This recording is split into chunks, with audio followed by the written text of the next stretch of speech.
All right, we're turning to Daniel chapter 5. In the first 4 chapters, it has been during the time of Nebuchadnezzar, the king who captured Daniel and his friends in 605 BC and carried them away into Babylon. Chapter 1, we see that Daniel and his friends were selected from a number of captives and given special training because of their superior traits, their good looks, their brains, their spirit.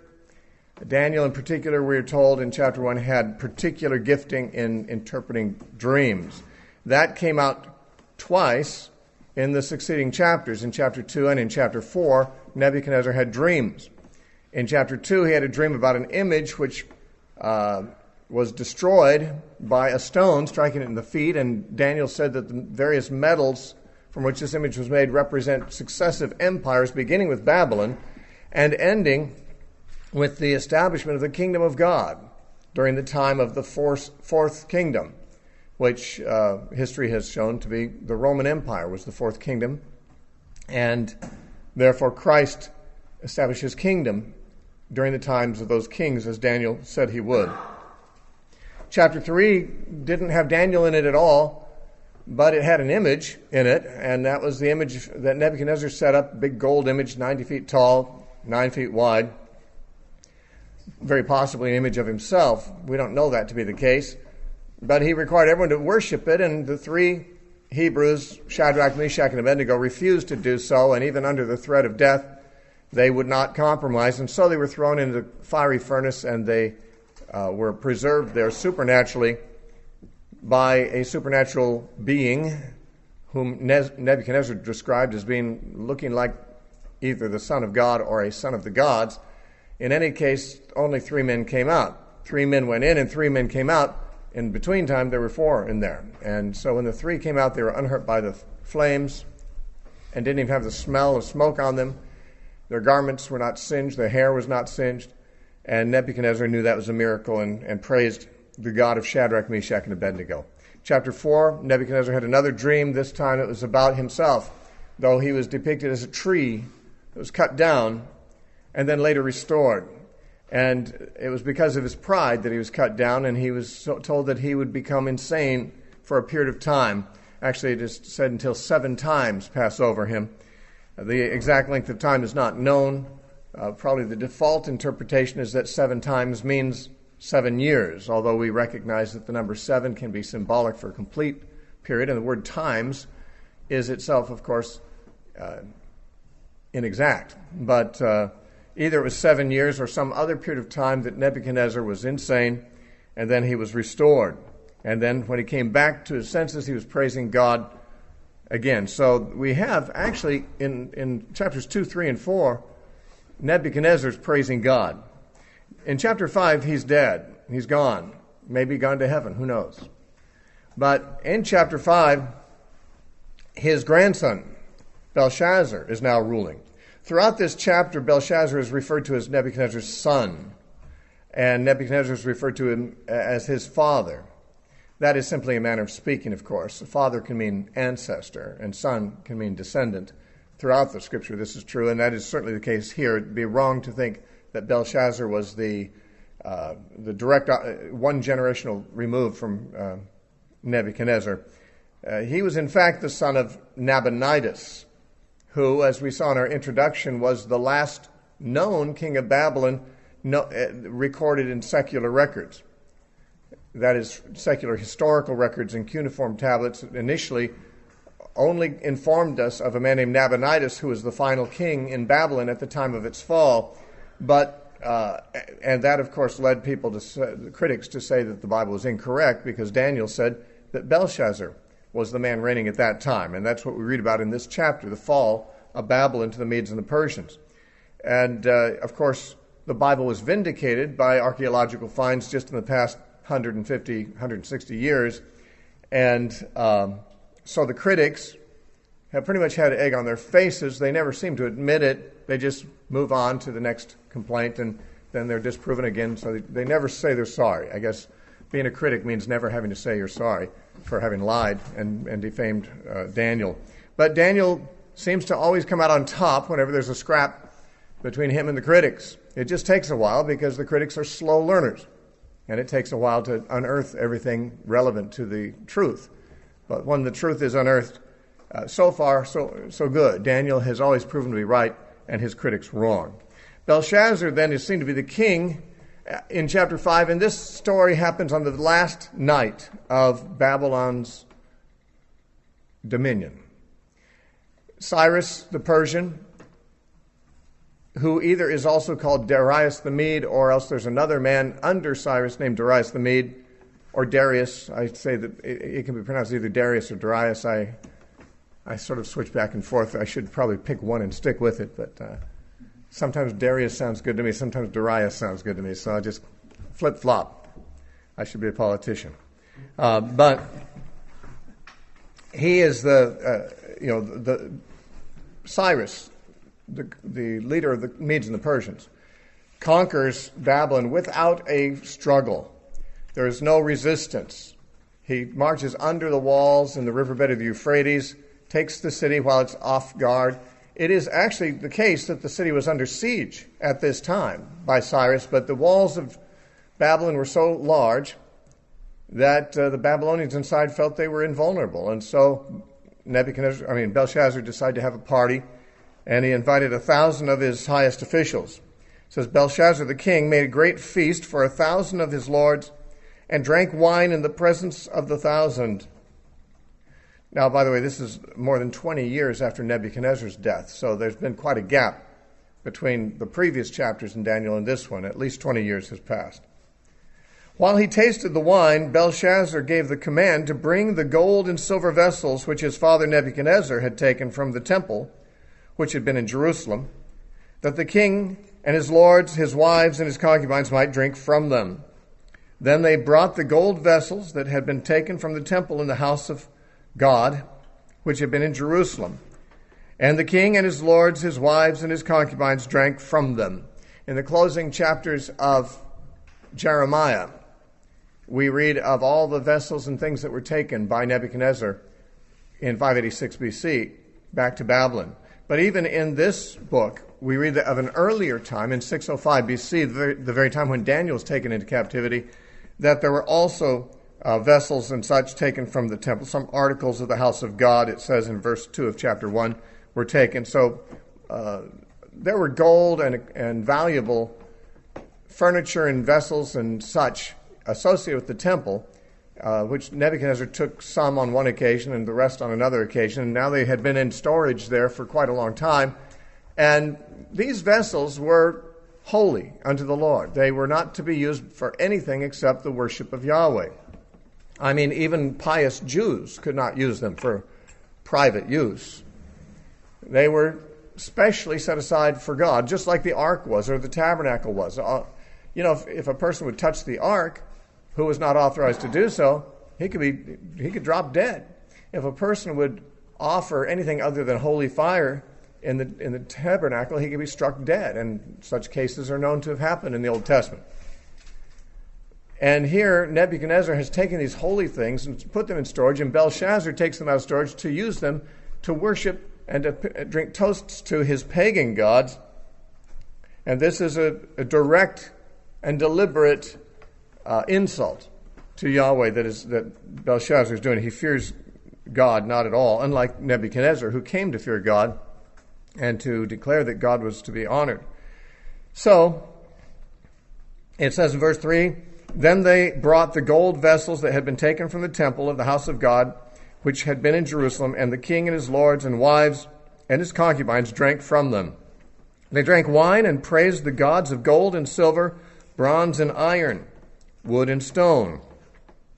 Now, they probably didn't say, let's drink to the gods of iron and wood and stone. They probably named those gods. No doubt they were, praising their pagan gods by name. But the author doesn't even give the names of the god. He just refers to them as gods of gold and silver and bronze and wood and stone in order to, of course, underscore the fact that they aren't gods at all. They're simply made of human materials and shaped from human materials. In the same hour, the fingers of a man's hand appeared and wrote opposite the lampstand on the plaster of the wall of the king's palace. And the king saw part of the hand that wrote. Now, what it wrote, we're not told until considerably later. Once Daniel finally shows up to give the interpretation, he also reads what words were written there. You'll read of that in verse 25. The writing said, Mene, mene, tekel upharsin. And these were words that were not immediately intelligible to Belshazzar and his people and needed interpretation. Certainly seeing an actual hand of a man or part of a hand of a man, whether this was like a giant hand or a life-size hand or whatever, we're not really given a clear picture, but only a part of the fingers of the hand was seen, and they are scraping these letters and words into the wall, the plaster in the wall, which was spooky, to say the least. And it says, then the king's countenance changed. He had been, boldly, celebratingly mocking the God of Israel by using his vessels to praise the false gods. And God showed up, and that changed the king's attitude. His countenance changed, and his thoughts troubled him, so that the joints of his hips were loosed, and his knees knocked against each other. You see that in cartoons, people's knees knocking against each other when they're afraid. I never really see that in real life, but actually, I'm pretty sure the author Daniel hadn't seen the cartoons, so it must be from here that the idea of someone being so afraid that their knees are knocking against each other must have originated. The king cried aloud to bring in the astrologers, the Chaldeans, and the soothsayers, and the king spoke, saying to the wise men of Babylon, whoever reads this writing and tells me its interpretation shall be clothed with purple and have a chain of gold around his neck, and he shall be the third ruler in the kingdom.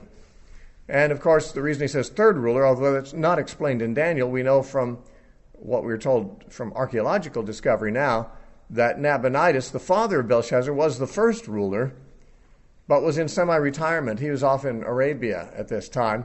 Belshazzar was second ruler under his father. So the next position available that he could give away, without giving away his own, would be to make someone a third ruler in the kingdom. Now, he actually ends up offering this to Daniel. After Daniel reads the writing, Belshazzar makes good on his offer, but Daniel's not even a little bit interested in becoming the captain of a ship that's sinking that night. It's like being made the captain of the Titanic. Now, all the king's wise men came, but they could not read the writing or make known to the king its interpretation. Then King Belshazzar was greatly troubled. His countenance was changed, and his lords were astonished. The queen, and this queen who is not named for us here, knows more than Belshazzar does about the earlier career of Daniel and his influence and respect that he'd gained from Nebuchadnezzar. Belshazzar seems to be unaware of Daniel. It's possible that when Belshazzar came to power, Daniel just kind of receded, or even in a previous administration may have receded into more obscurity. Younger counselors may have been brought in, and Daniel was probably in his 80s here, or 90s. And, he'd been about 60 years, probably, in Babylon at this time himself, if not more. And, it would be more than 60 years at this point. So if he was even a teenager when he came in, he'd be in his, probably around 80 or older. So this queen knew of Daniel. Apparently Belshazzar didn't. She must have been an older queen, possibly the queen mother, maybe Belshazzar's mother, even maybe his grandmother, perhaps the widow of Nebuchadnezzar himself. Whoever she was, she's not identified by name, but she advises him that there was an older counselor that Nebuchadnezzar had consulted. It says, the queen, because of the words of the king and his lords, came to the banquet hall. She wasn't invited, apparently, or wasn't interested in coming until this point. She heard about the perplexity and thought she actually knew something she could contribute to solve the mystery. And the queen spoke, saying, O king, live forever.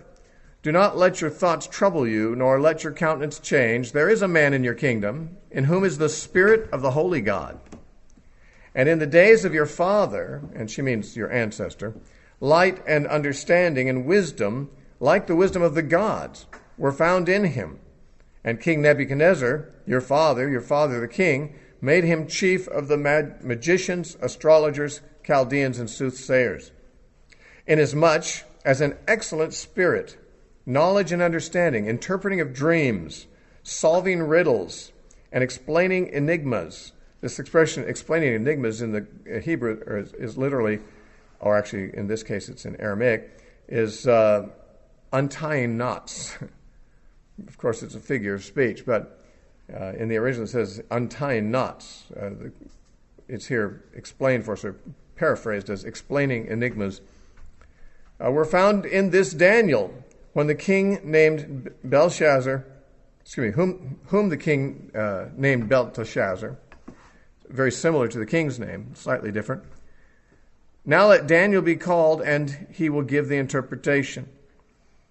Then Daniel was brought in before the king, and the king spoke and said to Daniel, Are you that Daniel, who is one of the captives from Judah, whom my father the king brought from Judah? I have heard of you, that the Spirit of God is in you, and that light and understanding and excellent wisdom are found in you. Now, the wise men, the astrologers, have been brought in before me, and they should read this writing and make known to me its interpretation. But they could not give the interpretation of the thing. And I have heard of you that you can give interpretations and explain enigmas, again, untie knots. Now, if you can read the writing and make known to me its interpretation, you shall be clothed with purple and have a chain of gold around your neck, and shall be the third ruler of the kingdom. And Daniel, of course, is disgusted with this man, even greatly offended because of him having used the temple vessels in the manner that he has. And so Daniel does not speak respectfully to him. He says, Let your gifts be for yourself, and give your rewards to another. Yet I will read the writing to the king and make known to him the interpretation. Now, instead of just going directly to the assignment, he decides to give a sermon. He decides to rebuke the king for not being as wise as Nebuchadnezzar was in fearing Yahweh, the God of the Hebrews. So he's got a captive audience. Certainly Belshazzar is going to stay around and wait for the interpretation. So Daniel can use the time as however he chooses. And so he's going to, like I say, preach and rebuke the king. He says, O king, the Most High God gave Nebuchadnezzar your father a kingdom and majesty, glory and honor. And because of the majesty that he gave him, all peoples, nations, and languages trembled and feared before him. Whomever he wished, he executed. Whomever he wished, he kept alive. Whomever he wished, he set up. And whomever he wished, he put down. But when his heart was lifted up, that means with pride, and his spirit was hardened in pride, he was deposed from his kingly throne, and they took his glory from him. Then he was driven from the sons of men. His heart was made like the beasts, and his dwelling was like the wild donkeys. They fed him with grass like oxen, and his body was wet with the dew of heaven, till he knew that the Most High God rules in the kingdom of men and appoints over it whomever he chooses. That was, in fact, the lesson of chapter 4 that Nebuchadnezzar learned, and which was actually predicted in the dream that he had before he went mad. Daniel predicted that this is going to happen to you until you know that the heavens rule, that the God of heaven raises up kings and gives them to whoever he wants to. And this is what Nebuchadnezzar confessed to be true at the end of chapter 4 when he came back to his senses. That's the only way to be sensible, is to recognize the sovereignty of God. And Nebuchadnezzar became sensible through the dealings of God, but this young man has not learned those things. He has not paid any attention to history, and therefore he has brought his own doom upon his head by not honoring the God of heaven. And it says, But you, his son Belshazzar, have not humbled your heart, although you knew all this. So apparently the business of Nebuchadnezzar's madness, though it was many years earlier, was a matter of public knowledge, a matter of public record, and Belshazzar could not have been unaware of it. And you have lifted yourself up against the Lord of heaven. They have brought the vessels of his house before you, and you and your lords and your wives and your concubines have drunk wine from them, and you have praised the gods of silver and gold, bronze and iron, wood and stone, which do not see or hear or know, and the God who holds your breath in his hand and owns all your ways, you have not glorified. Then the fingers of the hand were sent from him, and his writing was written. So the hand that you saw was the hand of this God, the God who holds your breath in his hand.